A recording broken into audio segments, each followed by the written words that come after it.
Miss Alicia Dickinson, you're back.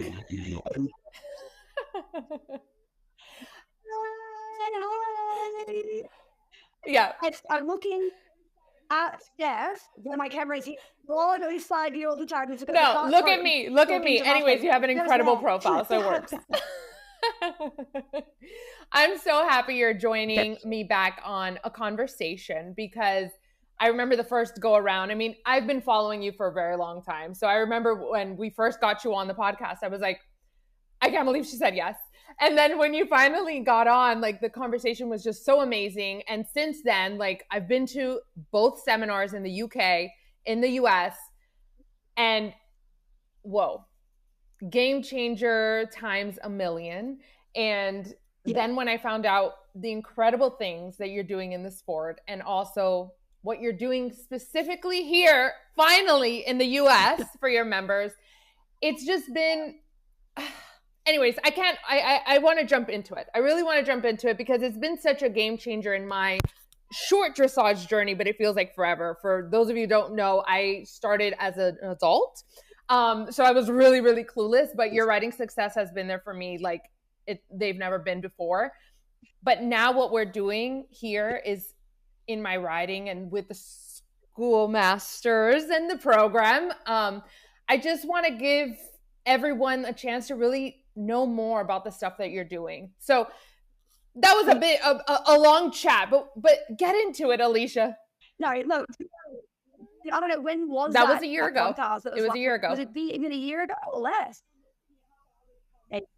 Yeah, you guys. I know. And yeah, how far we've come since. It's amazing. And, you know, I just want to change the sport. That's what it comes down to. And I've been where you are. You know, I've been at that point where you're coming into the sport as an adult and you're like, right, what I couldn't do as a kid, I'm going to now do as an adult. I can't wait. It's going to be amazing. And then, oh, yeah. I don't know, the sport happens. And this is what I'm really trying to change. You know, I see people like you and I see myself in that. And I know the turmoil that I went through. And I know, you know, how I quit the sport so many times because you feel like I'm just getting blood money and you know, you're always made to feel small and I just don't want that for people. So I made Grand Prix by myself basically. And I just looked at the way I did it and thought, yeah, I think about things differently and that's how I managed to make it. But there's a system that I can change and get to other people. And you know, Tash really started this with, you know, Leash come up with the online stuff. I'm like, oh, okay, I'll try. And it blew out bigger and bigger and bigger. And sorry, excuse me, guys, I'm going to turn my phone off. It's going to keep going. And it just blew out bigger and bigger and bigger to the point now where, like Steffi, you know, we're importing horses to Florida. And we've got these all around the world, the UK, even a little bit Australia, Europe, where rather than just buy a horse and have it on livery, we either lease people horses month to month, so you can like just get an experience with a schoolmaster for a month, or even we put your money where we put our money where your mouth is, I'm not sure, but rather people come to me and go, right, I've got 100,000 or 20,000 or 10,000. I want to buy my horse and I want to reach this goal. No. And guys, it never works at the end of the day. Think about how many horses you've bought and how many times you've actually reached your goal, and it never happens. So what I managed to do is make the people like Stefan go, no, don't buy a horse. Give us half that money and we'll lend you one of ours. And it's also money back guarantee. So I'm accountable also, so you can trust us. And you know that, oh my gosh, if I don't get my first flying change within the first 6 months, or I don't get my 65 at bronze medal level, then Alicia's going to work for free for the year. And then everyone's accountable, and then everybody wins, and there's no. But Alicia, do you realize like how rare that is? It's so good. I mean, talking from experience, and I'm sure anybody who's listening to this now, it's thousands of dollars we're talking about, you know, for our hobby. Some of us do this as a hobby, some of us do this as professionals, but to go up the levels, extremely hard. and you're paying money, right? But it's kind of like, to what end? Yeah. And I remember you telling me that at one point. I remember one of our conversations, as I was like, Alicia, this is how much I'm spending. Like this, and you're like, okay, to what end? And that's where I think that this is very brilliant, because obviously you have your theoretical educational program that's phenomenal. So it's there for us, right? To understand what it is that we're actually doing. But then now you're incorporating an FEI schoolmaster horse. So if you really get it, you sit on there and it happens. And everybody that listens to this, and myself included, you just don't find that, right? So then you get coaxed into buying a horse, right? But what happens with these horses, if you want one that is up the levels, it's shit ton of money. Let's be honest, right? So for those of us that don't have it, you just never get anywhere in the sport. And then even if you do, it's like sport horse care, right? Is one thing. The training, like there's so much. So it's like, then you end up purchasing this horse and you're still at no end, right? And what people don't understand is that the way the media portrays the top riders is that such and such buys a horse, such and such rides it, only them for the whole way through its career, and then they go Grand Prix and then they win a gold medal. That's not real. It takes a village. And at one point, when the horse is 5, the rider riding it at Grand Prix probably did ride it at 5, because actually it was a little bit scary, and it's not. Then they're not young horse riders at Grand Prix riders, and it's a little bit they get them with Elvis. But they don't make that obvious to you. To be able to be successful in the sport, the horses are beings, and one horse to fit one person for the rest of their life happens very, very rarely. And a horse can teach you something at one part of its life and then another thing at another part of its life. And what you end up with is, if you end up buying this horse and then inevitably the person that sold it to you gets to go and resell it to you and then sell you another one. And it's always your fault. It's not your fault. It's the way all of us do the sport. We need help. And we move the horses around. We don't just have one horse. We have different options. And eventually at one point, everything aligns and you might get to your goal. And no one can afford to have 3 or 4 or 5 FEI horses that can move around. And also being a schoolmaster is a job in itself. They not only need to be able to know their job and compete well, but they also need to be able to let you make mistakes. And that's another whole skill in itself. And so what you get is these people giving you old, broken schoolmasters that also doesn't teach you. So what I do is all of my horses are out competing still. Wayfield got 73%. We've got another one we've just imported over. He's getting 75% pre-St. George, and he's only 11. But he's still got this beautiful mentality that he lets people ride them. They get ridden in between the schoolmaster lessons with top Grand Prix riders. So keep their way of going. We don't pummel them with 5 lessons a day or even 5 lessons a week. They do like 5 lessons a month. So you're riding real, proper competition horses.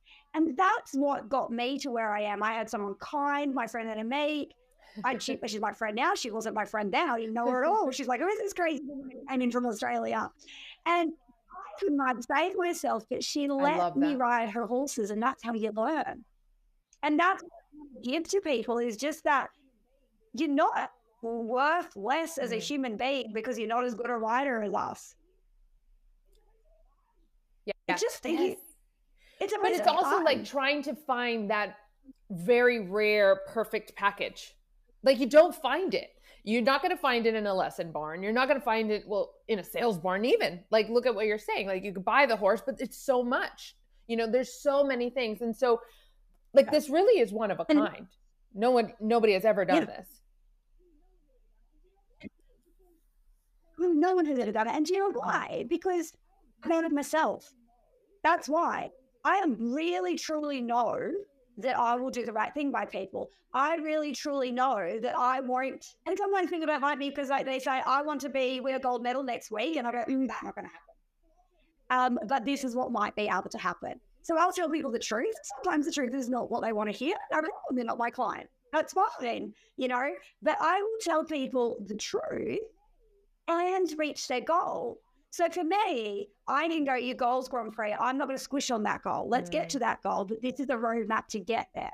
You need to get to here first, then here first, and then here first. And then I know myself, and I back myself. I know I won't promise anything that I can't deliver. And I know that I will go to the ends of the earth to make sure that what I promise you get, you will get. So I'm happy to money back guarantee it because I know that I'll do it. Whereas, and so I think that's the other reason why I am the only one in the world that does it. Not because I'm better, but because I'm willing to back myself. And worst case scenario for me, I work for free. And at the end of the day, if I fail, I should work for free. But the way the industry is we pay 45 minutes for someone's time, but that's it. And I can tell you right now, I've been in lessons with top Olympians doing this on their phone while I'm paying $400 for a lesson. They can't ask my money back. They're sitting on the side. They're sitting on the chair in the corner. They're there.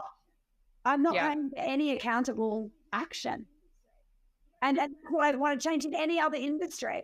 You don't go to a hairdresser, pay them to do your hair, but actually all you're doing is paying to sit in the chair. And you stop paying me. Like, you're like, oh, you can do my hair? I don't care, still paying you. Okay. And so I'm just doing what I think happens, what should happen in any other industry, in our industry, is I'm not paying you for 45 minutes of your time. I'm paying you to get me to a goal. And that's why I teach people on the Schoolmasters, because I know that if I put them on horses that help them, that don't make it difficult, that give the riders confidence, etc., all the client has to do is listen to me. It doesn't matter how good or bad they are. I can guide them through. And then it's my job. How many times have you been screamed at? Just that. Obviously, a lot of times if you're like literally replicating me exactly how it is.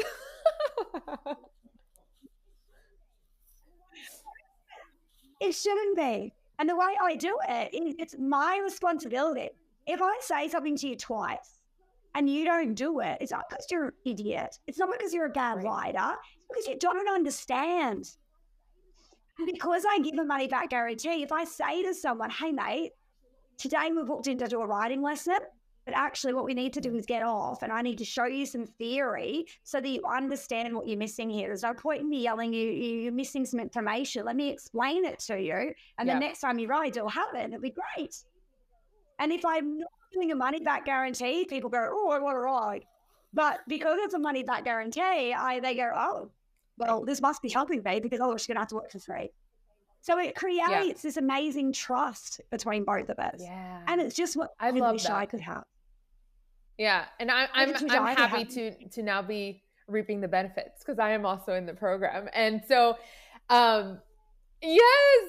So I want you to talk a little bit about, so when somebody comes to you, like, how do you intro them into the program? Like, what is important for you? Like, because I know that you focus so much on the outcomes, and which I think is what makes this whole thing brilliant. So give us some examples of what people have kind of come to you and kind of how you have rolled that out. It worked very much on the referrals. So I've got some really good riders. There's a lady in America called Katie Dog. I can never say her last name. Dog. Katie Dog. And she's brilliant. She's a really lovely woman, and she comes from that whole I teach myself. But she's seen what we do and go, this is brilliant. All I want to do is ride horses, which she does well, right? Ride horses, look after them brilliantly, and help my riders in making sure they stay safe. She said to me, I can't say the words that you say. You've got this knack of theory. I don't want to clean a stable. I don't want to ride a horse every day. I want to come in, inspire my clients, give them some homework, and have them with someone that I can trust to look after them. So she's amazing, and she refers people to me. So normally I have a 2-year minimum wait list. Like, you've got to be in a part of our membership, so I know you're a good person, you fit our ethoses, etc. But when I find great people for the sport, like Katie, I'm like, you know what? If you've got someone that you think should be in the program, you refer them, and I'll wait that 2 years, get to know them. Yeah. And what I'm looking for is good people. That's it. Kind people. People that want to be philanthropic to others. I'm looking for people that see that this is bigger than them. People that see that, yes, it's a sport and we all want to succeed, but we can succeed by lifting each other up, not by pulling each other down. So a really strict anti-bullying policy. I kicked someone out only last week, $25,000 refund. Boom, you're gone. Because I don't tolerate it. And it's what's wrong with this sport. People are so mean to everybody. Just mind your own business, lead by example. And if someone's done something bad to you, don't get back at them. Just do something bigger and better to the universe. And it's the negative. And that's what we have to change in this sport. Everyone brings everybody down. Everyone's so nitpicky and so judgy. You need to let people make mistakes. People own horses because they love the animals. Yeah. We all make mistakes. Just be kind. So that's what I look for, people that are kind. Yes. And that can find clarity in their goal. Talk a little bit about finding clarity in your goal. Because I do think that you are actually really great at bringing that out. But I think you can... That's so true. I have to work for free if I don't get it right? 100%. But for me, your goal can be anything, you know. And I had this conversation with someone that wanted to work with me recently, and they wanted to help me with the program. And I said, basically, you're not ready. Give it a little bit more time. Your ethos is still a little bit the old sport. Because the conversation was this: what if you've got someone who just wants to come in off the seat of their pants, whenever they feel like it, a little bit hungover, whatever, and they just want to play with their horse, give it a cuddle, go along the across the diagonal and swing their legs and say it was 1 tempies and put it on Instagram? What's wrong with that? If the horse isn't in harm and the horse is loved, who cares? You're allowed to have that goal. You're allowed to come out and ride an FEI horse with absolutely no goal and just go, I have a really stressful job. I just want to come out, ride a cool horse that just gives me a great feeling every time with no aspiration and no goal other than to have a good time and not fall off. Is there anything wrong with that? No, there's not. But if your goal is, I want to ride Preset George for 65%, then riding incorrect tempies isn't okay because it doesn't fit your goal. And that's what is important, is that the sport is based around what is important to the rider, not important to the trainer. We want the horses to be athletic as possible, to be as through as possible, to be as correct as possible. Right. But that's our goals. And so often, I've been caught up in it before, my coach's goals get in the way of what my goals are. Inappropriate horses being bought for me because my coach wants to ride this. Oh, that happens. Knowing I can't. You as the client, the most important thing. And what people forget is and I'm not a professional. Remember, I'm just you guys who happens to beat the professionals. I'm just a normal person, right? But the the top riders don't spend any money in the industry. They don't buy horses. They don't buy gear. They don't buy anything. They're sponsored by people. They're sponsored by industry. They actually do nothing for the sport. The most important people in the industry are you. You're the people that go to Dover and spend money. You're the people who keep these semi-professionals going. We need to look after the amateur and go, what is your goal?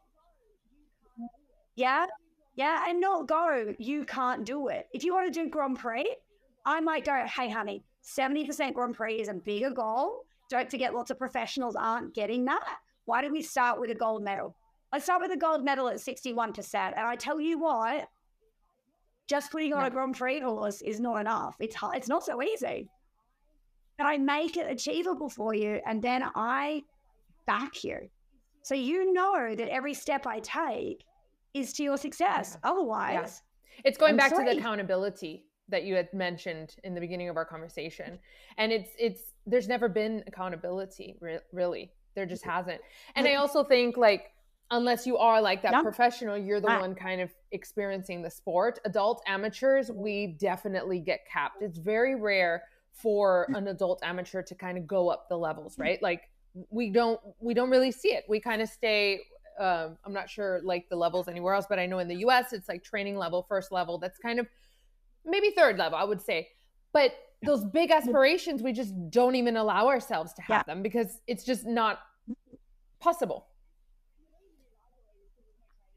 And the reason is, I believe, is because there's no training structure. There's no training structure to educate adults. We know how to educate children, but people don't. But that's 15 years, basically, from a child to under 25 Grand Prix, around 15 years, right?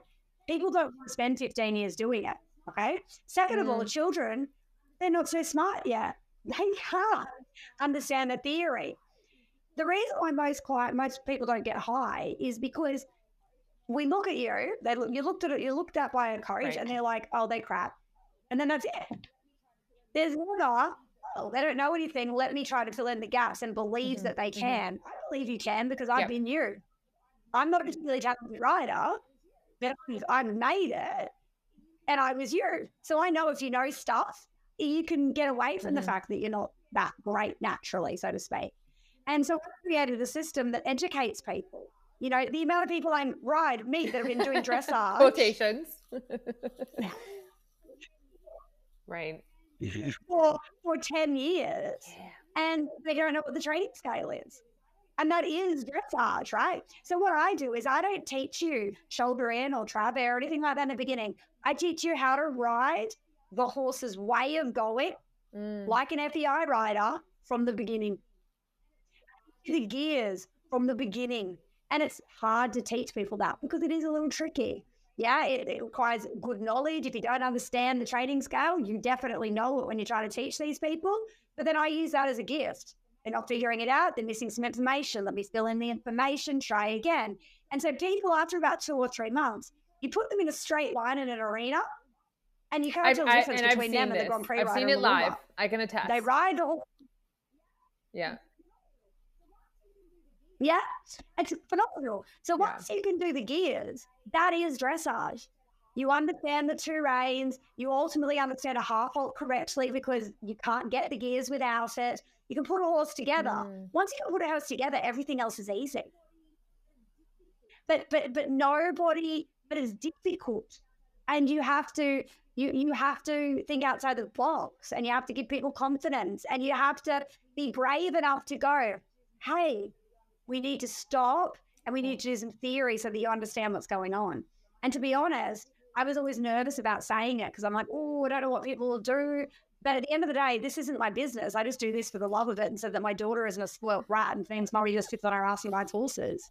I try to leave my example here. So I am applying. You're good. Well, I pulled up a calculator.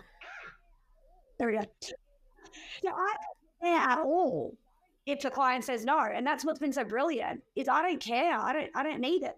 So I just tell people the truth. And I was afraid at the beginning, like, oh, they're going to say no, they're going to like this.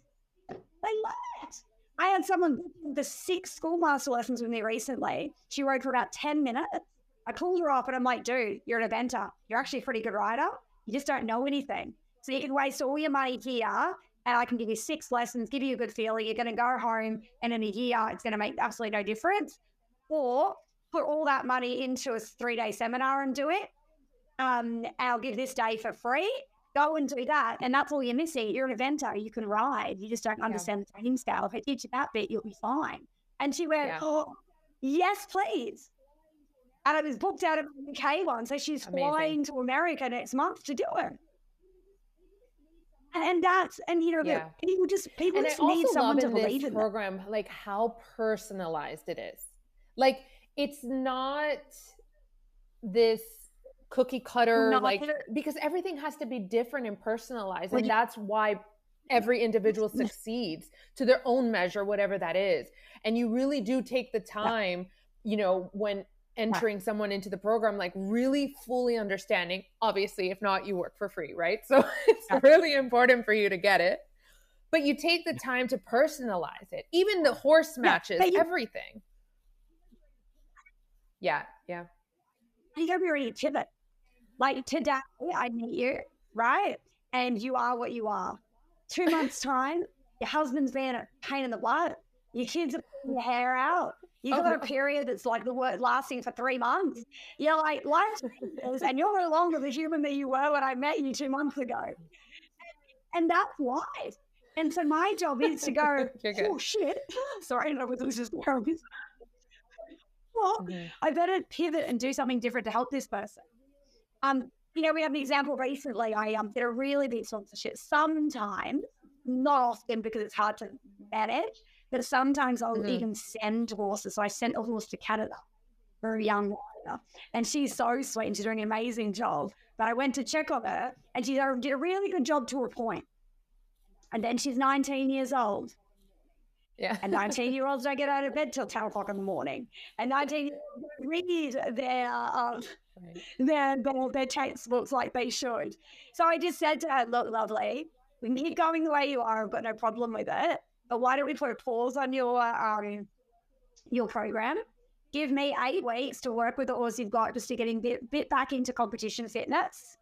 We'll restart your program and we'll do it in Florida. You come down, move down there for the last 8 months of your program, because you'll get more if you've got a bit more accountability and you've got to grow up a bit, right? There's a lot, it's great. You've done a great job, but you're not going to get further than this if we continue like this. This has been fine. This is good, but there's a line here where if you want to get your goal, we need to take it up.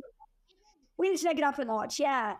And again, people love that because, again, I've gone, let's change this up a bit.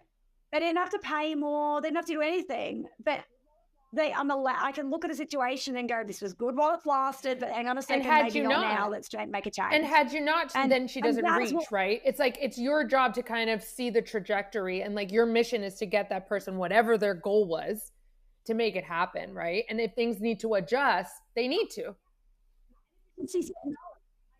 Yeah. And if she said no, I'd say to her, right, that's fine. We need to readjust your goal. So I've got no problem with letting the horse here. You're doing a great job, but your goal was CIY. Yeah. You're not going to make that going like this. So we need to readjust that to maybe an elementary test or for a 17 or something like that. We can pull that off, but not CDIY. You need some more guidance. You need some more hands-on help day to day to be able to pull that off. We need to put a Grand Prix rider on your horse a couple of times a week to keep him a little bit more tuned up to make that happen. So it's not that they have to do it, but they get to choose. And someone tells them in enough time to change it versus at the end where like, oh, you buggered the horse, so therefore you didn't make your goal. No, It's not your fault.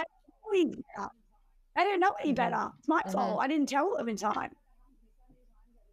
And that's, and I've said that happened to me so many times over the years, you know?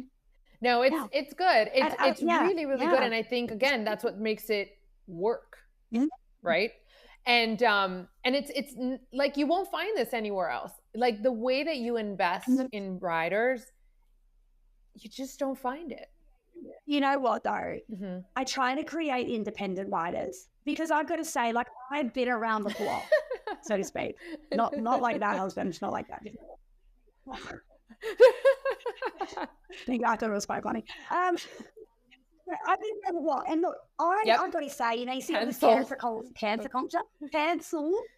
going on. Yeah, cancel culture going on at the moment. And honestly, I feel for some of these people, you know, because you're only a product of who you're learning from. And I am telling you right now that I've coached and been a bully, that I yelled and screamed and made people feel small and done horrible things in my coaching over the years. Why? Because the gold medal Olympian teaching me at the time was also doing that. And so that's how you do it. Right. Simple. I've ripped my horses over time. I've been in lessons with gold medalists chasing me with whips and letting it happen because who am I, a nobody, to tell this gold medal winning Olympian that that's not okay? And so I want to give people the power, and you do lose power in this sport. The sport is an amazing way to make you feel stupid. You know, people are very powerful. They're a very small pond and they're very powerful. So it's very easy to get caught up in all of the bad behavior. You know, and it wasn't until I went, you know what? I don't believe in this. If that's how I need to go and win a medal, I don't want to win a medal. I don't want to do that. And the second I let that go and became my own rider, guess what? My horses went better as well. You know, I just rode my own way, and within a system, obviously, but your own tweak to it. And that's what I want to create in riders. I don't want to create little Alicia puppets. I want to create riders that can make executive decisions themselves and put their own beautiful tweak to their riding and not be made feel small in the process. I want riders that sometimes maybe one day beat me. Wouldn't that be exciting? I want riders that I can be like a little bit confused about how I might deal with a scenario with a horse, and I can talk it out with them, and they all have different ideas, and we can come up with what we think is the best. That's what I want to create. And what I was brought up with, and I've trained with a lot of Olympians, and I was brought up with, you whip them, you welt them, you chase them. If you get it wrong, the coach says, I'm going to swear, that was fucking terrible. Things like that. Are you an idiot? Make you feel small. That's not okay. That's not okay. And I want to change that, you know? And every time I break my head up, people want to cut it off. But that's what you get when you're trying to change the world. People make stories up. People say ridiculous things. People do horrible things. You know, it's like recently I lent a Grand Prix horse that was semi-retired and not very healthy. But he was sitting in the field. He wasn't hopping lame. So I said to a fellow rider that really wanted to crack that Grand Prix, hey, you borrow him. You know, have a go. Keep riding him as long as he's sound. Don't push him too hard, but it'll help you just find the buttons. And he's sitting there. You could do something. But, you know, keep it on the down low. It's a really famous horse. I don't want anybody to think that, you know, he's being mistreated or anything like that. And they go me and I said, I want to compete in him. I want to go. He's doing really well. I'm like, I don't think he sounds enough for that. I get there and I find out they're doping him to be able to ride him. Right. And then take the horse off them and there's a big uproar. Bad things happen also to me. I think it's really important that you guys understand that. So when you get this bullying and you get these bad experiences, I have bad experiences too. And the way I deal with the bad experiences is I don't react and I do something good. You just do something good. And imagine if we all did that. Think about, you know, you go into the barn, someone's stolen your saddle blanket. Or someone's told somebody else that, you know, she's a shit rider. Or something happens, right? No. Imagine if we all just went, here you go, little kid, here's a pony. So when that happened recently, there'll be a video of that soon. I literally gave a lady in Queensland a schoolmaster, gave it to her. And that's what I did to get over what had happened to me with this Grand Prix horse. But because bad stuff happens all the time and people are so desperate to succeed, good people do bad things. And and if we all just supported each other and worked it out, everyone would be happy. And that's what I'm just trying to do. Every time I see something bad happen, kill it with kindness. Yeah. And just get these people around me that they feel comfortable. I love it. So where is the program? So anybody that's listening, how can they join? What can they do? Where is this all happening? Where's the magic happening? So worldwide. It's everywhere. Really? Kind of crazy, actually. Yeah. Well, so we have it in the UK. We have it in Holland. And we also have it in Florida in the US. And what's brilliant is you ride with me for the strategic planning and 4 days a month. And then between the 4 days a month, we only use Grand Prix riders.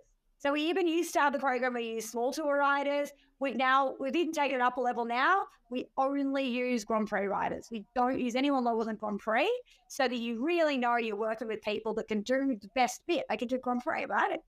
And they don't teach you. That's not the idea. The idea is that they make sure you're okay. So they keep you safe. They say, no step, the head isn't straight in the middle, it's a little bit to the left. No step, that's trot, not canter. They do stuff like that. And the goal is some people need the Grand Prix rider right beside them for the whole time. But that's fine.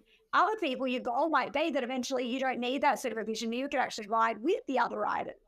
But the point is that we create independent riders. We teach how to groom properly, you know. And again, these skills are not taught in the sport. You know, I had a really good friend of mine recently. She was paying loads of money for a professional to look after her horses, and the blacksmithing was done so bad that the foot got broken. Whole foot, right? And this was a Grand Prix rider in Australia paying huge money. No. That shouldn't happen.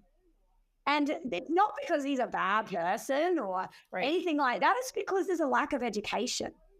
And this is what I'm really trying to change. Those middle tier people in the industry, you know, they're not gold medalists, they're maybe not even Olympians, but they are preceptor riders or Grand Prix riders. They are only a product of what the top people are doing and what they give us. They're not actually really responsible for what they do or don't do. Right. It's what they're not being told by the top bit. And that's what I want to change. I want to change that people are just really and also, you know what they say, help. knowledge is power, right? Like, you're giving people power by giving them the knowledge. 100%. Yeah, and with this cancel culture. Cancel a gold medal winning Olympian doing bad riding, right? They're the pinnacle of the sport. They should know better. 100% cancel them. But if you've got a little nobody trainer, educate them. Educate them. They're only doing that because they had a lesson with someone else that's a proper Olympian who told them to do it. And again, hands up, I've been that person. And it takes quite a lot of arrogance, and I'm pretty arrogant, to go, fuck, you're a fucking medal winning Olympian or whatever, go the fuck my way, right? And the people that have that confidence, and nor should they. You know, I'm just lucky that it worked out for me. Right? And that's what it should be. Yes, crucify these top people, but educate the lowers. Because they're only a product of the clinic that they've last been to. I had somebody in my seminar say, I had an Olympian tell me I had lessons with an Olympian, and they told me that when the horse runs through the half halt, brace their fucking tooth off. And it's not the first time I heard that. But they're going, well, they're getting 80%. That is my goal. What do I do? And I never put anyone down. The way I explained it to her is I said, look, lovely, I'm sure it was a metaphor. I'm sure she was trying to prove a point, which meant if they run through the halt, be very clear that they need to wait. You know, that let's make a halt, let's make a transition. Except I doubt very much that they meant that. But say that, and then there's a social responsibility to make sure that the client understood that they weren't serious. You know, it's insane, and this is what I really want to help people with. We need to stop attacking each other and educate. If we see something that's not quite right, go and talk to somebody and send them to my seminar. They won't regret it. But go and talk to somebody and help them. Don't crucify them. They're just trying their best, and they're just doing what a professional told them to do. Nobody goes in cold and kicks their horse, whips their horse, breaks its tooth off cold. What is that? They do it because someone behavior above them or like leading by example. But then also like the assumed knowledge that you talk about too. 100%. Yeah, the assumed knowledge. I'm certain that the person who said that to that student didn't think in a million years that they meant that was real. But she'd been practicing that for 6 months since that lesson of break its bloody tooth, like jab it. Yeah? And that's what I mean. It's really important that there are bad people in the sport, 100%. But it's up here that we've got to solve, not down here. And the down here just needs to be educated. And that's part of me. You know, I look back at some of the videos of me and I think, oh, wow, I wouldn't do that now. You didn't know better. But I was doing it under instruction. Well, not only didn't know better, I was just following instruction. right? And then I'm like, okay, I'm getting results. I'm doing good. This is how I'm spoken to. That's how you coach. And it isn't until you do something like I do, which is look at yourself on video, that you take a bit of a reflection and go, ooh, that's not nice. Does it really be like that? And that's all I've tried to create is I've realized that what I've been told to do over the years and the way I've been treated is not okay. And if it was in tennis or swimming or football, they'd all be kicked out on their asses by now. Because it's in dressage, there's no one to protect us. There's no HR department. There's not enough money in it for people to care, basically. Right. So it just keeps happening. And I either give up the sport and forget about horse people and forget about horses, which I've tried to and I can't, or I try to change the sport because it harms people. So that's why I do what I do. And so anybody who just wants to do something differently, just come and talk to me. You know, it's a non-bullying atmosphere, but don't get me wrong, we don't fluff it up either. Right to blow smoke up your ass. You'll actually get the best results you've ever had. Right. And you can do it without being an asshole. The truth hurts, but it's still the truth, right? Right. And it's backed up. It's not personal. It's, hey, mate, you don't understand the eagerness in both reins yet. Let's go back and discuss it more. Hey, mate, you don't understand the rein age. Let's go discuss it more. And I can tell you right now, I've got previous George riders getting 65% that are trying to get their 70%. And what's stopping them is the small things. The understanding how to adjust the neck whilst keeping the shoulders up. Not understanding that I want to turn this way and I open up my rein, the horse will fall into a hole, and then you've got to have weight in all 4 feet. It's bits and pieces that don't understand. Don't understand that we've got to count our steps just like show jumpers. And show jumpers is so much easier. Give me a preset George rider at 61 or a 140 show jumper who's never done a spotted dressage. I'll get that show jumper at 70% quicker than I get 65% George rider at 70%. Because the show jumpers are trained to count steps. They understand the pace. So I'm sure not that many people know this that are listening. There's counting in dressage? What? No. This is what I want to do, because the biggest thing is this cancel culture I just see coming up. It breaks my heart because I see guilty people, definitely, being crucified, and so they should. But I also see innocent people following the lead of senior people getting crucified that really just need education. And then I also see people that I know very clearly do way worse than what the people being crucified have, but they seem to get off scot-free. It needs to be it needs to be cleaned up. It needs to be kind, and it needs to be accountable. Yep. And we need to help each other, because the sport is about people coming up through the ranks. And we're one of the very few sports in the world that have the same people in the medals year after year after year after year after year. There's no new blood coming through. And why? Because they don't want us to. They want to stop it. No. And that's not okay. And I want to have that much power. And I want to help all of the amateurs be good and great so that they're bigger and they're stronger, and that we can experience the sport. Yeah, and you can experience the sport, and you can not just be on the sideline, and you can enjoy it, and that you have the confidence to say, no, that's not okay.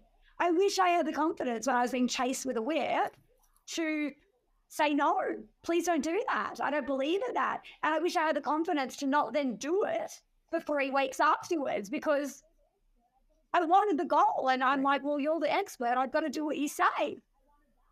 Yeah. I wanted that.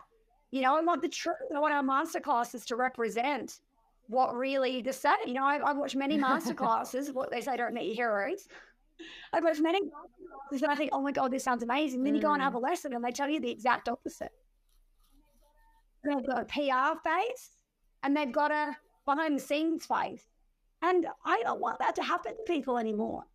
It broke me a couple of times, and I'm pretty tough, right? And I want people just to enjoy their hobby, because that's what it is.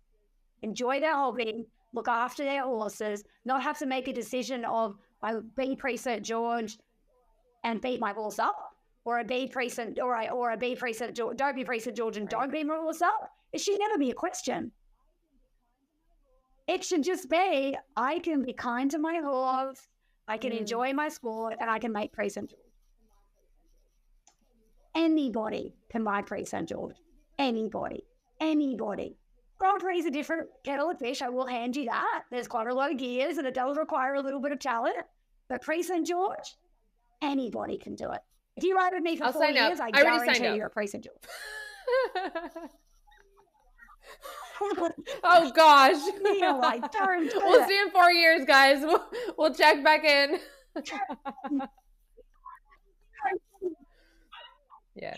And this is just what I want to do. I just want to make the sport more fun and better. If people are going to spend their life savings on horses, which I can't stop them from doing, they're going to do that anyway. Yes. At least, and that you're getting a return, that you're getting something. You know. Yeah, 100%. Yes. Like how many? The reason why husbands don't like horses, that is, they liked horses in the beginning. Okay, any husbands that are watching, guys, any husbands that are watching, you met your girlfriend, your chick, right? And you're like, oh, sexy ass. Yes, right? You're like, this is the most amazing thing ever. Then you're like, wait a second, she happens home every day after the stage was crying.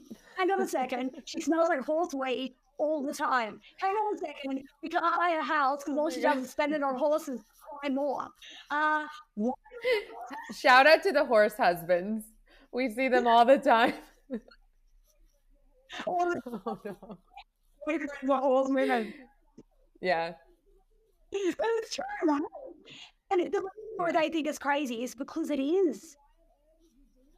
It is crazy. Like, why on earth would you do that to yourself? So I think if people are spending their life savings losing husbands, losing relationships over horses, my God, social responsibility. I'm sure you have a list of like very grateful husbands. Constantly like, thank you, Alicia. We'll find experience somebody that's one of our own clients' husbands go, ooh, that's amazing. That's sideways. Ooh, that's really cool. I mean, oh my God. It's called Harballs. Brilliant. She'll be at like a really cool competition or something. Yeah, so my wife does great hard. Never correct him. Yeah. But that's what I know. It's got to be fun, you know, and you can have fun and succeed. I mean, any rider is either walk, trot, canter, stay on, ride, trot, sit, trot, and hold your reins pretty still. Give me 3 to 4 years and I can make it Pre-St. George. Anyone. It's not hard. You just need someone who believes in you and doesn't go, you're an idiot when you can't work it out. That goes, you're a little bit afraid. Fair enough. Let's get you a slower horse. You're a little bit nervous about taking contact. Let us get a horse that leans a little bit so that helps you find the contact. Let's not have one that hides. It makes it difficult. Oh, okay. I've asked you to change the steps a little bit. You slowed him down versus making shorter, quicker ones. Let's get him off. And I'm going to talk to you about the theory on that. That's all it requires. It just requires a little bit of care and a horse wardrobe, I suppose. Maybe that's not the right word. A lot of horses that you can move and swap around. And that's what people find in your program. In this program, they have the opportunity to do all of that. Yeah. And it's fun. Yeah. And if you're not liking it, I don't want you anyway. I don't care. You know, there's no like you're locked in for 16 months and blah, blah, blah, blah. I'm sure you're out there liking it. The whole point is to like it. I leave my family for 8 days a month to travel the world to do this with people. Yeah. I wanted people that want to be there. Yep. If you don't want to be there, that's fine by me. And that's what we want to do. We just want to create this fun environment. I'm not everyone's cup of tea. That's cool. I don't care. Yeah, I also don't care if I tell you what to do. I tell you how to get your goal and you're like, Leash, I don't believe that. I'm going to try my own way. if you succeed, I'll be the first person clapping, going, yeah, good on you. But also, if you fail, I'm not going to rub it in your face. I'll help you. We all have the right to make our own decisions and do things a little bit differently. There's nothing wrong with that. And that's what I want to help people with, is just let you enjoy and get your power back from horse riding. You're doing amazing. You're doing amazing work, and I think it really is changing the sport. It really is. It really is. Not to toot your own horn, but beep beep. And thanks, man. Thanks. And again, you know, I just doing, if anybody out there, if there's any top rider out there that will offer me the same thing and I'm offering my clients for the Olympics, hell yeah. Of course I would. Yeah. You know, there's horses for sale a lot. There was one recently, 1.3 million medal winning Olympian horse. Buy that. I can afford to buy that. But I didn't, because why? I know there's so much more to it. I know that buying the horse isn't enough. I can get a decent scoring Grand Prix. I can produce a Grand Prix horse. But no concept of what competitions to go to. I've got no concept of how to get an 80%. I haven't done that. I need guidance. I need help. But I'm also acutely aware that if I buy the horse and pay someone to do it, there's no accountability. And there's a very good chance that that will all just go down the drain. And I don't care enough to do that. But if someone said, here's 1.3 million, give me 1.3 million, 2.3 million, I'd even do, to take me to a guaranteed Olympic spot even. Just we'll make sure you get your 70. I know I can get a 70. I know I can get a 75 myself. So surely I can get a 75 or a really expensive horse with some guidance, right? But then I want accountability. I don't mind spending, but I need to know that someone in my corner that's going to help me and make sure that I don't come across problems, and that if the horse isn't matching, that we do swap me out quick enough, etc., etc., etc. Pick the right competitions for me to go to. Help me, you know, when I want to do my freestyle with, like, I don't know, Queen or something, or like, maybe try something African, you know, I need that sort of help. But at the end of the day, it's not available for me. So now I'm just stuck. I'm stuck. All I can do is turn average horses into nice horses, which I love. Produce Grand Prix horses to the same level that I always do. There's nothing else I can do because I don't have any more help to make me grow. And there's only probably about 10 people in the world that could do it, but they don't want to. And so this is why I do this. I didn't just a big believer that if you give to the world what you want, that's very, very interesting. I like that. That's a very interesting philosophy too. I think, yeah. And I also think, like, what you need is like a you times like a million, right? Like, you need a you for you. I think about how much I care. Like, it doesn't matter if I like you, don't like you, if I'm committed to something, I'm a woman of my word, and I'll make that happen. And yeah, I just want someone to care enough about me. I want someone to be able to watch me going in the wrong direction, going, don't do that, stop, change, that's not going to get you goal. Argue with me. I've argued with my clients before. I've gone, guys, you've got to listen to me. You're not going to make it. So either change your course, do it the way you want to do it, but I'm telling you it won't work. Try it for your own experience. Let's pause your program, give it a go, no hard feelings. If you make it and I'm wrong, I'll be the first person to yay you along. But I'm telling you from the bottom of my heart, this line is not going to work. We'll let go this line and it will help you.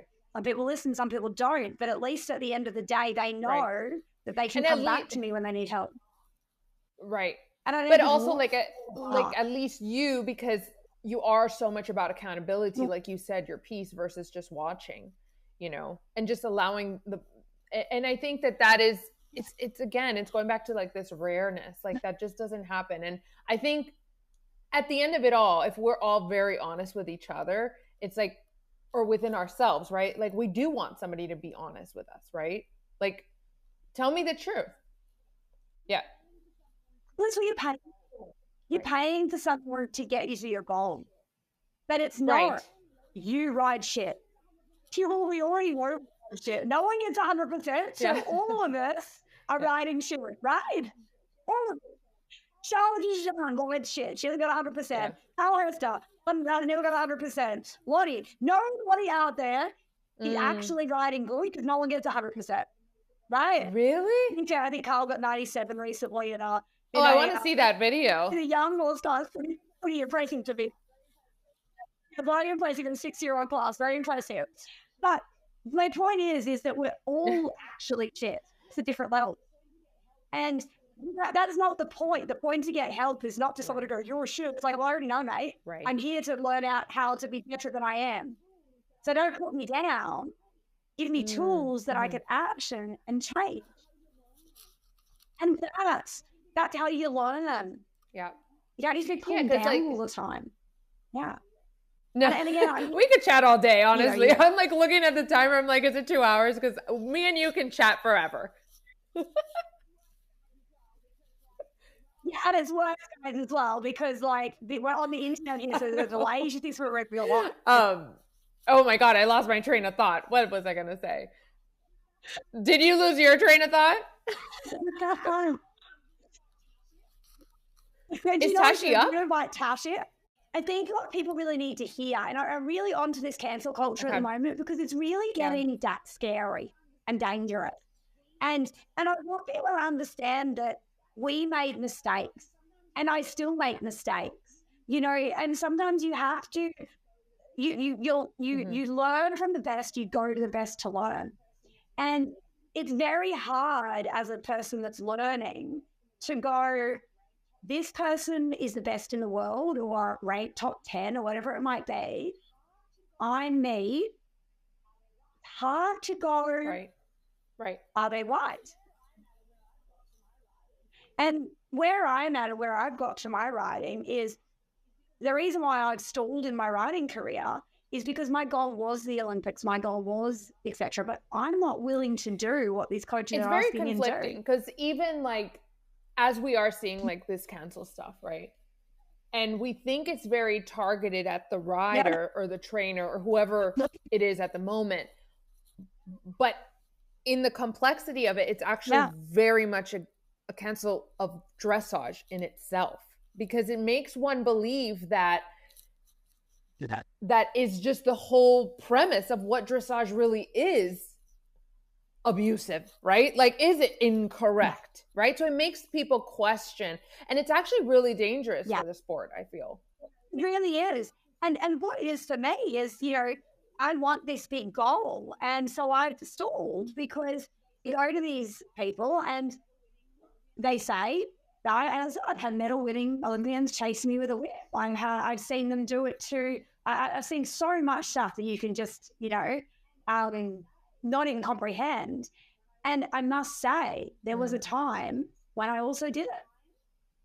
I'll be honest. There's a time when I did it because at the end of the day, that was my goal. Why wouldn't I? They've achieved what I want to achieve. They're telling me that this is what I want to do. They're telling me it's not cool, it's not this, it's not that. Their horses look fine. But yet, and it's very hard to break through that. And so I just want to say to all those people out there, maybe they get 80% because they do that. I don't want to do that, nor should anybody else. So maybe they get a bit higher score because they do that and they break the horse's spirit a bit, but it's not okay. And it's also important that other trainers know that if you are doing it out there, don't feel vilified. Right. Just be brave and make a choice not to, because I've done it. There is definitely footage out there of me somewhere riding in a way that I wish I didn't ride. There is definitely footage out of me there somewhere talking to a student in a way that I wish I didn't talk to them. But at a time, I was following my idols. And that's what I want to really make sure people know. It's okay to go, I want that goal, but not at that cost. And if you don't, in your gut of guts, think that it's not the right thing to do, don't do it. Because you do look back and you're sad. If I look back at my history, there are moments that I'm not proud of. You know, I guarantee you there are moments that I've been rude to students, mean to students even, very mean to students, I'm sure, and not nice to horses because I was told to. Not only told to, encouraged to. Fully told I was a bit of a, when it's talking about this experience, told that I was a wuss or no good. I didn't do what they told me to do. And this one trying to change. We're just saying here, Tashi. Hi, Tashi. We're just telling them about, you know, how I've made it, you know, at one point in my career, the reason why my career is stalled is because I'm not willing to do what the top riders do to get there. I don't want to medal enough to beat my horse up. I don't want to medal enough to do those sorts of things. And if I look back at my riding, there's definitely moments that I'd be ashamed of now. And there'd definitely be moments that I would be ashamed of in the way I spoke. Even when I used to teach you 5-6 years ago, I'd be ashamed if I watched it now. And that was because I wanted something so much. I followed my idols and forgot my own morals. And I think what Steph's saying about this cancel culture, it's so dangerous for our sport. It is, but equally, if we as the middle people just take a stand and go, we don't want to medal that much, we're not going to do it, then eventually the sport will clean up again. But I think everybody that's out there that's not a medal-winning Olympian or not been an Olympian period that does these things, you've got a chance to redeem yourself because everybody understands that you were only following the best. The only thing that gets you as bad as them now is if you keep doing it in spite of the fact you know it's wrong. And in this day and age, we know it's wrong. What sort of experience have you had, Tashi? So much as the world has changed so much. And I remember when I was learning, like I think of my pony club coaches and I think of then my first dressage coach and then, you know, do I get the honor of training with an Olympian or a German trainer that would come? And I remember one lesson with a German trainer. Totally. I remember one German trainer going, we're not leaving walk. You can't do the basics, and how depressing that is. And I was just like, and there was an ego. I was like, I'm a medium level dressage rider at the time. I know how to do flying changes. I don't need to walk. And how hard is that to teach someone when they're coming at you with that attitude of, I can do a flying change? You're like, I wouldn't call it that. So I think it's really hard to think about, you know, what we've done in the past, because I'm with you. I would be horrified. I'm ashamed. There are so many things I've said and done in the past where I did the best I can with what I knew.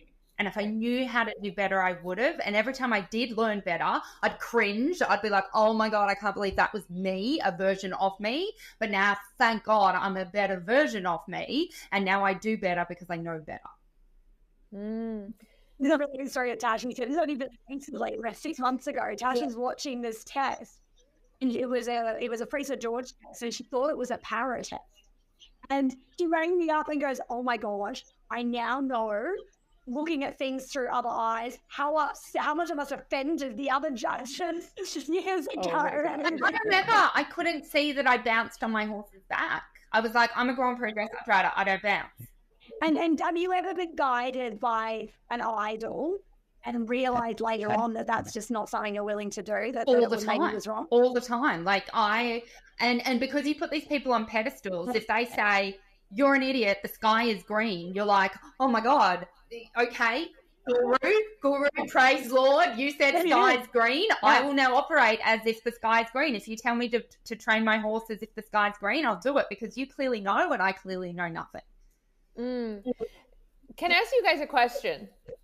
And to both of you guys, because I think like you have reached the top of the sport, right? You're both Grand Prix riders. Sure, Alicia, you were talking about the Olympics. I know, Tosh, you've talked about Olympics as well, right? In your heart of hearts, in the way that we kind of see the way that the sport is now, do you believe certain things that should be canceled is the only way to get there? No. What your question, if I understand, you make sure I understand the question right. You are asking that the way they do it now is actually reach. So the way, let's or say even bouncing on the back. We see this in super high levels, right? We're seeing this even now in present day. We're seeing not the best riders, but they're getting the 80%, right? So what do you think is the disconnect? And especially for high level riders, when they do want to get to the Olympics, stuff like that, like, what is it? Is there like abuse that needs to be done? Is there politics that needs to be done? Like, what is kind of your perspective on that? You want to answer it, or you want to go first? I think we could sit here for the next 10 hours. Questions like this, there is no black, white, right, wrong. Well, how I see it is there's nuance. And I think in today's day and age, we've lost nuance. For me, it's all of the above. The politicalness is insane. You've got one person that's being crucified because they're low-hanging fruit, Helgestrand. Did he do the wrong thing? Of course he bloody did. But it's an easy thing. He's a salesman. What an easy person to pick on, right? I know very well that there's many other people that are held on a high pedestal up here that are a hell of a lot worse than Project X. Not to say Project X wasn't bad. It was, and everything that happened should have happened. But there are other people way worse than that being held on a pedestal because it's political. It's money's involved. It's not. It's very. The sport at the moment is at its absolute worst in terms of politicalness. Why do you think we constantly have the same people getting medals? It's not because they're brilliant and everybody else is crap. It's great. And yeah, I do think that there's abuse. Yeah, I do think that the cancel culture is good, but I also think it's quite bad because innocent people get caught up in this as well.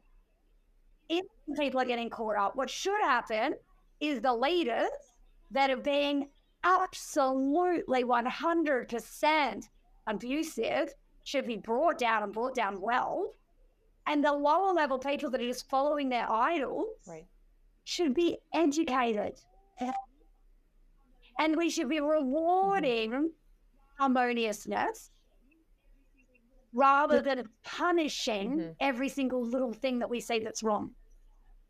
Look at Catherine Deville on freestyle at the moment. That horse is 17 years old. She's ridden it for less than a year and it's never gone better in its life.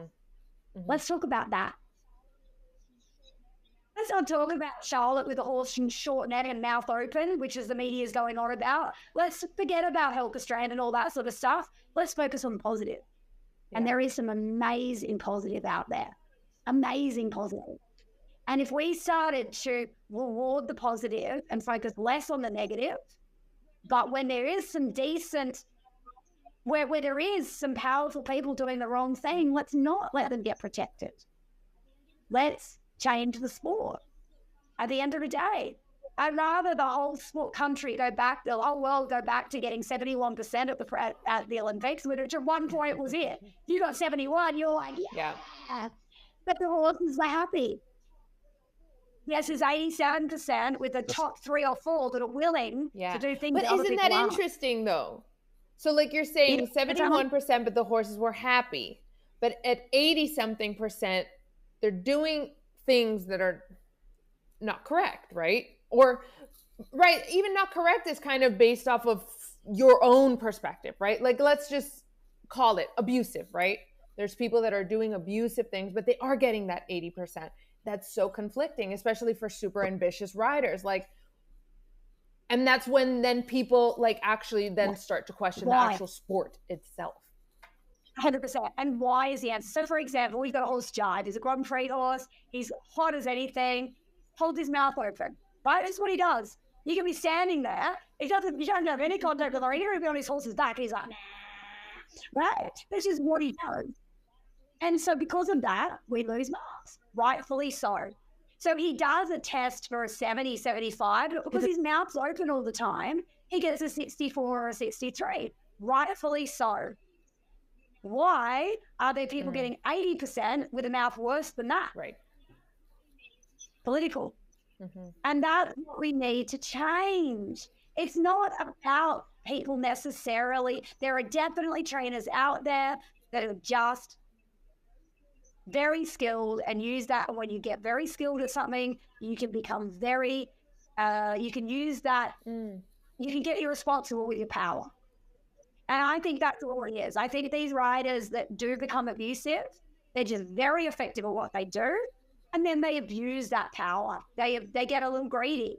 And I'm going to hands up, when you can start to really get a horse going, there is a fine line between asking for a little bit more and being greedy. It is a fine line.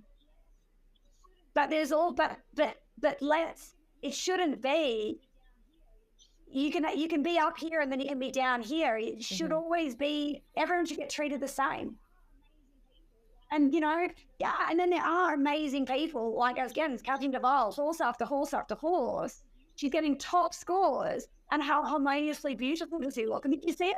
Passage pirouette into a canter pirouette, I think it was, or a canter pirouette into passage, something like that. No. Did you see it?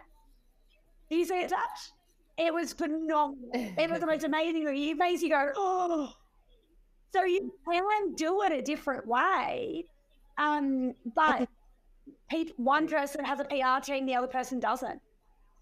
It needs to be regulated by outside people so that there can't be so much corruption. Because I understand it as a beginner rider, you're like, I know their mouth open is bad, but why did that person just get gold? Yes. 100%. And I can imagine for you guys. And it's a sport. It is a fine line. Like even with our runners and our foxes and it's a fine line to get these athletes performing at their peak, but also not abusing them and making sure they last a long time. There is a fine line. Just like children, you have a child that you need to go, please, lovely, now eat your Weet-Bix. And one child that you have to go, Weet-Bix or your iPad in the bin. You choose. Right? You've got different personalities. You have the same with horses. So it is a fine line as to what's correct and what's not. But there's a very big difference between someone using too much leg for 10 seconds whilst piaffing and someone chasing a horse or chasing a rider or something like that for 5 minutes, swearing at it. There's a very big difference. You can see the difference in intent. I think that's what we need to understand. What's the intent? People are allowed to make a mistake, but where the abuse of power becomes when the intent is to harm the creature. Yeah. And we all have a line where we make a small mistake. We get out with ourselves in gym. Right. You go a little bit too far and we pull a muscle. It happens. Exactly. But the intent, and that's a really great way to put that. Because all, the line really leaves room for mistakes because we do make mistakes. That's what we do. But it's the intention behind, and a lot of people's intention is I got to break the horse, right? Like that's kind of what they say. And dressage is like physiotherapy. If you've even been to physiotherapy, you know physiotherapy is a little bit painful sometimes. It's not so pleasant, right? But it actually going that little bit further in the stretch and then a release helps you.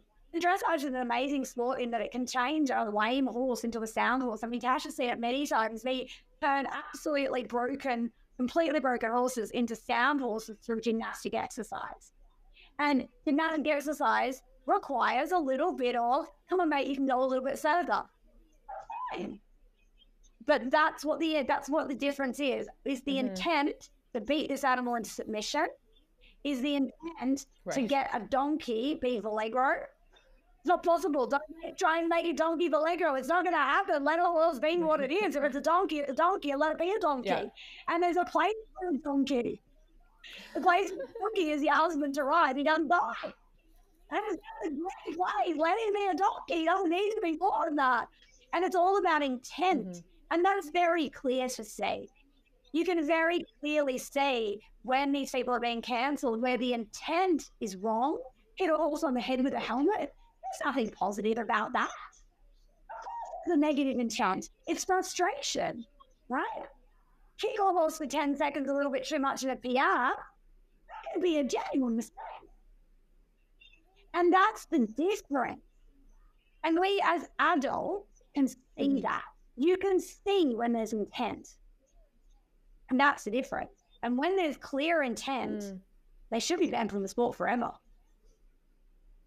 There should be no second chances. And sometimes, and sometimes that's great, and sometimes it's not.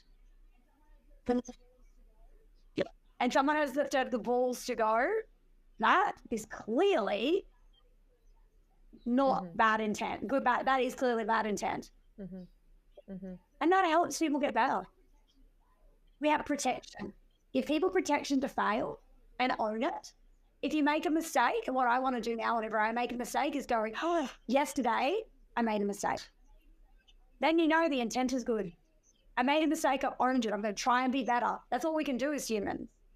But not constantly over and over and over get rewarded. How to change that, right? Well, that's Natasha and Alicia's job, huh? As the leader of the beautiful YRS community. The leaders. Well, the only way we're changing it is, to be honest, just lead by example. You know, calling each other out, doing this cancel culture, putting it on the internet for everybody to have an opinion on, doesn't help anybody. That doesn't help anybody. Let the authorities decide if it's right or wrong, and you just do you, and you just do you better. And that's what Tash and I have done. I've certainly gone, I'm not prepared to do that to my horses, so guess what? I'm going to stop trying. Simple as that. And if someone can come along and show me a way and help me to do it, but I don't know how to do it, no one's going to help me, so I'm just worried. When you get higher, the people that can help you is less and less and less. And then if the people that can help you doesn't sit right or it doesn't fit right, you then have a crisis of confidence and you're like, am I wrong? Because I know, at least for me, I'm like, well, they couldn't possibly be wrong. So then it's me that's wrong, but it doesn't feel like I'm wrong. And then you're just like, I don't know. You just throw it all up in the air because it's very confusing. If you ask questions, you're told to break answers. You know, I had a friend of mine who was having a lesson for lithium recently, and they had a Frisian in a lab. And the writer said to the Olympian, this doesn't feel right. I don't understand. And the Olympian just said, just do it. There's no willingness to explain the scenario. And sometimes you can feel something and it feels wrong, but with more information, you understand it's right. But when there's no intent to explain, that in itself shows a level of dishonesty. Like 10 years ago, I was riding with an Olympian and I said, oh, this feels really bad. And he went, oh, no. It's not right, but the judge rewards it. So that's what we're going to give them. And I'm like, and this was 10 years ago. Like, I don't know. Like, and it was just constant. All the Olympians, all the top people, all the people that were scoring more than me. And if someone scored higher than me, I shut up and I listened to them. But they would say things like that to me that I just go, I don't understand what we're looking to create and achieve here, because we're doing things that we know are wrong, or we're doing things that don't feel good, but that's what the judges want, and that's the only thing that then we ride to. And another thing, if you look at Tash and I, you know, like we sort of like fell into other by accident and, you know, worked together, etc. But together, so Tash had this big goal to get, you know, a better score. And you've been pretty much to every Olympian under the sun. But together, we got 5% more than she got with anybody else ever. Just her and I together. So her and I together got 5% more than probably hundreds of thousands spent on people who don't want to help us. And I truly believe that that's what it is. I truly believe they don't tell. I remember, I'll give you an example. So Tash and I have very often gone to the same trainers. My friends, I got this together. And very often we'll both get very different experiences. And I would sit there and I'd watch and I'd watch and I'd watch and I'd watch. And I'd hear one thing said to someone at 10 o'clock and then another thing said to someone at 2 o'clock, which seemed to be counterintuitive, different, right? And time after time after time, I'd say, I don't get it. What was different? I'm like, oh, I was the dickhead. That's why. No. Oh no. But that's terrible. This coach went, you're not committed to the sport. You're not sitting here and watching. You're not doing that. You're just here. You're not taking it serious. Therefore, I won't take you seriously. But that wasn't like, if he had had that conversation with me, I could have explained. But it was just assumption after assumption. And I assumed I was getting the best lesson ever. And then Leash was getting a whole other experience. Again, why? This is really interesting as well. So in that moment, I didn't really experience in Tash, but looking back, the reason why looking back, I ended up doing a hell of a lot worse things. And so if you go back through the history of videos, there'll be more videos of me doing wrong things in Tash because I do what they say. Whereas she loved me. If they said kick, I go, all right. Boom. If they said whip it, I'd go, all right, boom. Whereas Tash wouldn't. And so they loved me because I did everything they said. You know, they used to call me, I had one Olympian called me, Dressage Dundee. Because I'd just be hanging around the arena. They'd be like, go gallop. And I'm like, all right. Whereas Tash would do it in her own way. So actually credit to Tash. She didn't throw her ideas out the window. I'm very much, I don't know what I'm doing. I'm your vessel. You tell me what to do. And then from that, you learn a hell of a lot. But also, and you fall quickly and gain quickly. So the whole process is very quick. But it's also very ugly as well. So through my willingness to do what they said with no question, they enjoyed me more, so I got more opportunity. But equally, I did a hell of a lot worse things than Tash did, because Tash went, oh, that doesn't sound right, I'll do vaguely what they say. Yeah. You see what I mean? And it all comes down to the fact that none of them gave a shit about us. That's what it comes down to. They liked me because they could stick me on anything. So if they wanted to ride something they're a bit afraid of, they'd chuck Alicia on. Right. Alicia will do anything we say. If we feel like we can kick this off, chuck Alicia on and see if she dies. If she does, let's ride it tomorrow. So you get what I mean? And Tash, they didn't give her the time to go, I don't understand you. You're a different personality to me. They just made assumptions. They just went, rich bitch, fuck her.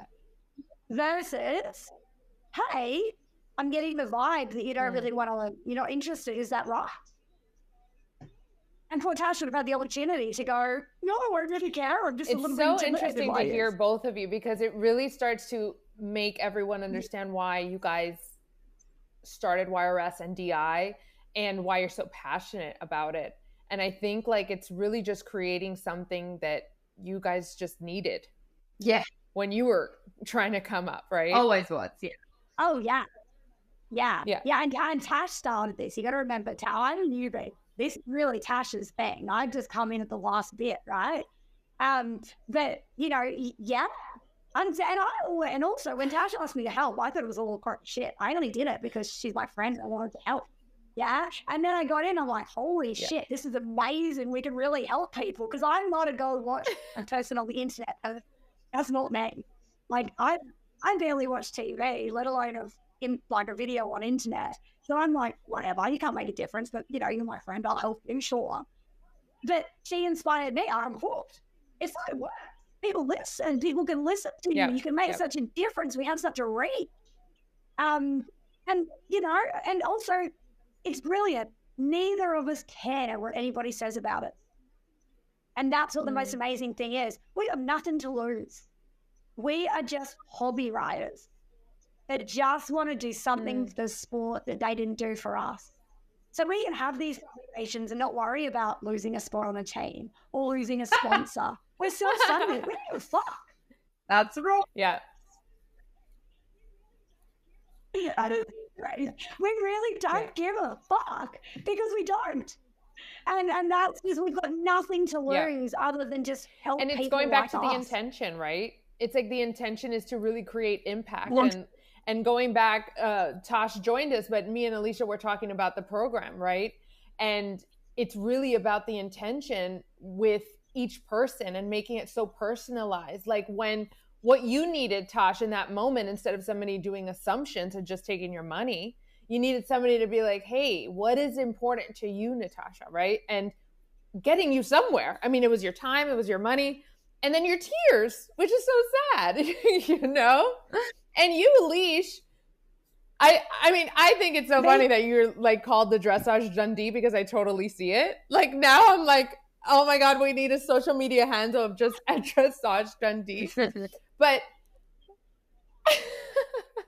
like it's interesting that you had that experience, right? But still, the intention wasn't necessarily to see you quote unquote succeed, but it was kind of like you were kind of like their dummy at some points. Like it was, they kind of also set you up. For example, what you said, oh, kick the horse, whip the horse, somebody catches on video, right? It's like, it's very interesting to see, like, based off of your personal experiences, and then now seeing how you are going out into the world, and you really are the difference, right? Because you're not doing the same things that you experienced. You're just being better and being what you guys needed at that time. And it's pretty amazing. I've tried to fight fire with fire as the years. And at the end of the day, I'm not as big enough as a bitch as the people that are doing it. I can't beat them. They eat me alive. If I've ever tried to stand up and go, this is that, this is this, this is that, they just eat me alive. And I'm not interested in any of that sort of stuff. If you say to me, my friend after 20 years goes, you're a fucking bitch, I don't want to be a friend anymore, I'm like, okay. I'm not somebody who cares, like, whatever. I want people in my life that enjoy me. I'm not a fighter. I'm not that person who's going to stand up and go, that's not me. And I gave up. I really gave up. I'm like, I can't change this. What? Nothing I can do. But since this program, you just kill everyone with kindness. It's brilliant. It doesn't matter now. And because we're so nice and we're so giving and we really help people, they say no. And we don't have to. And the masses say no. And then the masses, it doesn't work anymore. And then people have to change. Otherwise, they can't pay their mortgage. And that's working so well. And yeah, it just shows that everybody stopped fighting each other and just went, let's be good. And the people that know something that's really corrupt and not real, tell someone about it. Tell the FBI. Don't put it on the internet. Don't bitch about it on Facebook. Tell important people and get it dealt with properly. That will get rid of a very small amount of people in the industry, and it's very, very small, that are bad, and let new people come up and reinvent the sport. Yeah. That's what we need. Reinvent the sport. Even if our scores go down a bit. Yeah. Let's be happy. Let's enjoy it. Some good videos, you know, that it's so much we can do. We just have to own our mistakes, and that's why we get on this and say this, Tash. Yeah? Yeah.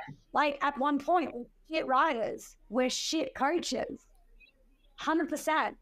Anyone out there who's got a video of me yelling at them, sorry. Anyone out there, all my horses out there that I'd whipped when I was told to, sorry. But the difference is that we go, no, let's do something different. And at the end of the day, what have we got, Dash? We've got 1, 2, 3, 4, 5 Grand Prix horses over the age of 19, ranging between 19 and 25, still competing with no cortisone in them. Not a single ring of cortisone, and their sound. We've got to be doing something. Happy horses, right. For sure. I mean, I think that's what everybody's always like. How old? They're going like that. It's very rare. And they're beautiful. Yep. Yes, it's good. We do it good. You know, as I said, Coach and I have done better together in terms of scores and in terms of outcome, especially cash, without the top. So it shows, guys, that you have the power. They're not God. Yeah, just stand up and say no. And just be yourself. Don't let the industry be what it's been. What you want, you're paying for. Get it. Get results. As I said, you don't go to your hairdresser, sit in the chair. They come back 2 hours later after a bit on their phone and you go, off you go. You go, oh, but I haven't got my hair dyed. They're like, I don't care, pay me anyway. that doesn't happen, does it? But that's what happens in our sport. Hi, my goal's pre-St. George. Great, pay me to have 3 lessons a week, and I've had this much of this touch. I only last a couple of months, that I found someone I thought could help me. Right, 3 lessons a week every week, and I'll get you to your goal. Great, buy this sauce, I'll get you to your goal. Great. Very, very quickly, it came to fruition that was not going to happen. There is no accountability, and I got sold a dodgy horse. And I knew that. And that wasn't great. That wasn't 20 years ago. That was within 5 years. It showed even the best of us lose our way because we want this so much. But all I say to you guys is educate yourselves. Yeah, ask questions, definitely. If someone says something that doesn't fit what you think is right, don't just go, they're stupid. Ask for clarification and get them to prove it out. Just like you would in a scientific thing, you get it proved out. You go, I think you're wrong. Say this person thinks this person thinks that. Have a discussion until you've gone, no, they're definitely wrong. Yeah, or, explore things. I think sense. we just don't give ourselves because you do need a bit of confidence to do that, no? It's kind of scary to do I explore this? Do I test this? And I think, DI has done that for me. YRS has done that for me. And remember, again, I remember a coach from Holland, he asked me to do something I so didn't understand. And I just halted and I said, I'm so sorry. Can I ask a question? And he was like, no. Are you questioning me? And really aggressive. And he's a man and he's big head honcho. And I'm like, oh God, just do what you think he said. It's very much a culture of do not question me. I am God and you do what I say. Not a collaboration of, and that is the big difference about what we do of going, you might have a lesson and it might be 2 minutes of writing and 38 minutes of discussion instead of the other way around. But that's what's going to then mean that lesson means something for the rest of your life, as opposed to I wrote around utterly confused while someone yelled at me and I didn't really get anything, but paid a lot of money. Right. Yeah. If you're being that, stop. Get off. Not in English. You can hear them. Just, you don't understand. Yeah? And sometimes you go up with the nuances, like Tasha's learning the nuances. Like Tash can write a test 1,000,000 times better than me. She can go on a diagonal line and go, that's also the God. Do some 1-tempies, baby. I can't do that. I go all right and I'm like, my boss is not exactly straight. Now I cannot do anything. That means that I'm really good in the arena. I can make very normal horses be super athletic and super flashy because I have that real attention to detail. So something that Tash helps me with is Alan, just go, you're in the test, you got what you got, just go for it. And what I can help with Tash is, you're not in the test, let's aim for perfection. And what she was wanted that I had got, that I made to make really normal horses look super flashy because I could gymnasticize. It's like, I want to get that shot. I want to get that shot. I'm like, well, you have to have more attention to detail about making every little step correct. But at the same token, she can get on a diagonal line. I can only compete a Grand Prix horse that's at peak form. She can compete a Grand Prix horse that really doesn't have its longevity. And what's so awesome? And I've been really enjoying this. You guys have the Backstage Pass course. And I think it's really fascinating. And whoever's listening to this, I think it's really worth signing up and really seeing this content, because you really see obviously both of your personalities, which is always amazing, because you're so different, but you complement each other so well. Like opposites attract 100%, Alicia and Natasha. But it's so interesting to see, obviously you guys work at this high level, just riding. And yes, so much of it is like with Natasha, like I know sometimes you ride for those 10 minutes and then you guys debrief, right? Or like, and I think that that's phenomenal, right? It's like going back to Tosh, what you were saying, like sometimes that's what it takes, and seeing that and you guys work through that is so fascinating. And I do love, Alicia, how you do give the opportunity for Natasha to explain, like you ask her, are you understanding? And so like, it's been really interesting. She goes so far. Like way more where I'm comfortable. Like, I don't know which one it was. You know, I'm walking and I'm like, cool, and it's always in my head. I try and get rid of it, but I'm like, are we going to learn the fancy trot? Are we going to learn the thing? And Alicia had me walking at one point, can't remember which session it was, for like 38 minutes, checking that I really understood something. And I didn't. I understood it here. I didn't understand it 10 levels down. And that's what it's going to take. So we worked on my fancy trot. We worked so hard on my fancy trot, walking around, digging until we found, oh, this bitch doesn't get, and this is the problem. But no one in my entire existence, no matter how much I've paid or who I've met or what I've done, has ever even gone to first level, let alone 10. They just said, okay, start trotting. Right. I mean, because there's no quality. For me, I mean, you know, like for free, she doesn't she doesn't pay me. No. Like really nothing. Like, she kind of abusive itself, right? So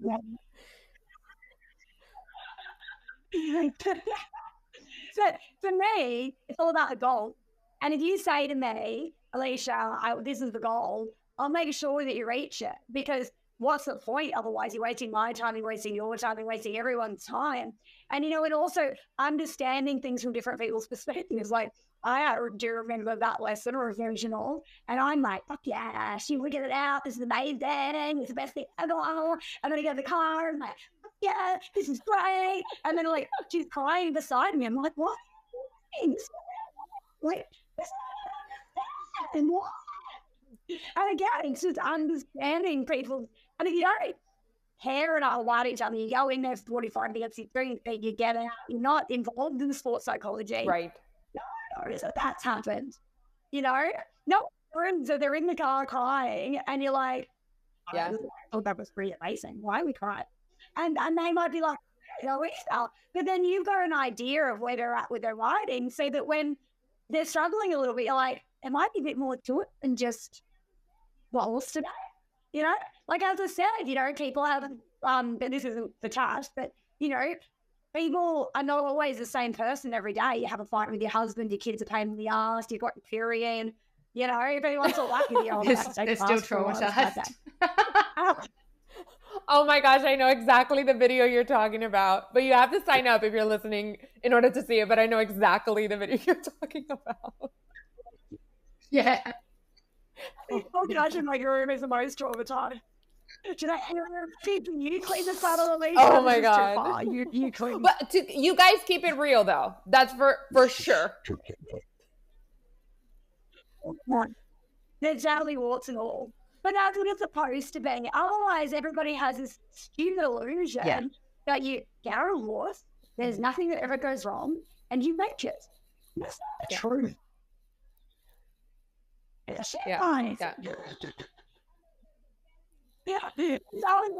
the best thing to do is just to be able to understand the whys, do the right thing for the horse, and look after each other. Yeah, and we're going to really like do more of this year. And Debbie's so great, because Debbie's like came into us out of nowhere, then like played with us longer, and then like all the people in the US done because of stabs. Yeah, I had a really bad injury. I broke my back. I was bored. And she's like, we should do this. And I'm like, well, I suppose I should. And so that's how we did it. You know, and Steph did it because she's just like us. She's like, this works. Yeah. I want to change the sport as well. So just, we're going to do more of this, guys. But just with all this cancel culture going on, I'm going to the Olympics. All I want to do is watch my idols win medals. Just start to go. If I want to make someone accountable, send it to the FEI. Don't put it up on the thing. If I see someone making a mistake, try to educate them, not crucify them. And if a top monitor tells you to do something you don't think is right, just say no. It's okay. Don't be like us and look back and go, I wish I didn't do that. Because you can never take it back. And for anyone out there that I've done it to, I'm sorry. And the same with the horses. You know, it's also had Benito. He was amazing. And I think about what I got into when I rode in like that, where I was training with these coaches and doing what they said, and I really got this horse going amazing. But I think, my gosh, what could I have done with him now? I think it's just, I'm such a firm believer of, everyone's doing the best they can with what they know. And if they knew how to do better, they would, and they'll know how to do better tomorrow from the learnings of today. And I just think as long as you are that human that's looking to be better, looking to learn, looking to do, know more so they can do more and do better, I think that's what we're looking to create, and that's what we're looking to help everyone with. And yeah, I'll be the first to say I've made a million mistakes, as we all have. No one was born learning how to ride Grand Prix. You bounced on your horse's back when you learned sitting trot and rising trot. You didn't know how to rise. You pulled on your horse's mouth when you were trying to rise, trying to not fall off. Like, we all make mistakes. We all do these things. And I think we all love horses, and they're such amazing, gracious beings where they allow us to have those learning journeys. And the learning journey doesn't stop once we can rise trot. It continues forever, and understanding that and making sure that we've got the right people around us who are telling us the right things and not squashing us for asking questions or, questioning anything, I think is so important for the sport. Mm-hmm. Yeah, 100%. And just remember, guys, intent. If you see something, there's a very big difference between someone kicking a little bit too much while they're trying to ask for PR in the last 10 seconds. And also a very big difference of someone getting a whip and hitting a horse and going, damn it, that didn't welt, I'll do it again. And I've seen that. I've seen people go, hit it, boom, it didn't welt, verbalize that, hit it again because I wanted a welt. There's a difference. There's a difference from intent, and everything is about intent. If you see something you don't like, just ask, hey, what was your intent there? My intent was to get the hind leg to be a little bit quicker. Why do you think there might be a better way? What was your intent there? My intent was to give this horse a fucking kick up the ass because he's an asshole. That's what I'm reporting. But check first. What was the intent? Give people the benefit. So it's about that question. It's what's the intent? Someone deserves to be cancelled because they used too much leg in an attempt to make the hind leg quicker. Probably not. Probably not. They didn't mean to do that. That's an accident. And it's a moment in time. Yeah, sure. If you see someone whipping a horse, hey, why did you do that? Because it's a lazy bitch. I need to kick up the arse. Hey, that's not a great intent. It's all about the intent. Kick out the people that intend to beat the horse up, and you'd be surprised how many people will verbalize that. Support the people who just don't know a different way. Or maybe get a little bit carried away in what they think is supposed to be right. Ask the intent. Nobody knows the intent unless you ask. Yeah. And imagine how much more fun our sport would be. Yeah? How cool would that be? Yeah. And that's what we should create. Agreed, Dash? I love it. Yeah, just ask the intent, because the intent is all we care about. That's a really good one to leave everyone with. Right, well, and I know that we can talk all dressage and ponies all day long, huh? It's quite hilarious. It is. It's an hour and 46 minutes. Exact. Ashton's husband doing. He wasn't watching. He'll be like, what are these chicks for? That was good. Thank you. This is fun. Thank you, Steph. No, this is really fun. I don't mind doing this all the time. We loved it. So with that, I think that's a really great way to end it for everyone. But thank you guys so much for your brilliance and for doing what you do, because you really are not talkers. You really do walk your talk. You guys are changing the sport. So thank you guys so much. This was super, super fun. And let everybody know where they can sign up for the program. I think you do a questionnaire because it really needs to, you need to make sure that it's a good fit with everyone. But why don't you say where they can find it? Well, we've got that rule that really you need to be a member for 2 years. I think first step is just become a member. Go to the site, look up Dressage Institute, just become a member. We need to know that you're good. We need to know that you're fit. We need to know that you're right. However, if you think that you've got something special and that you really deserve to bypass that 2 years, we'll put a link down the bottom with a questionnaire. Fill it out. Convince me. Convince Tash and I that you deserve to bypass the 2 years of making sure you see it. And if you can convince us, we'll help you now. Ball's in your court, really.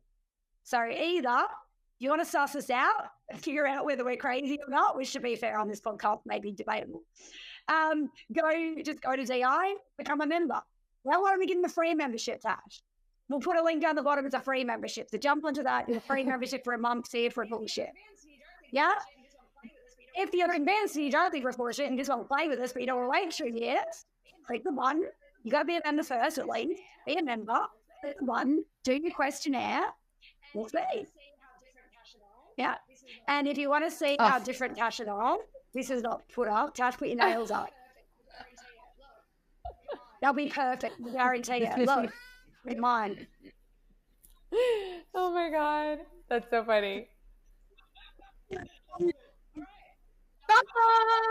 I love it. All right. Bye. Done. Perfect. Bye.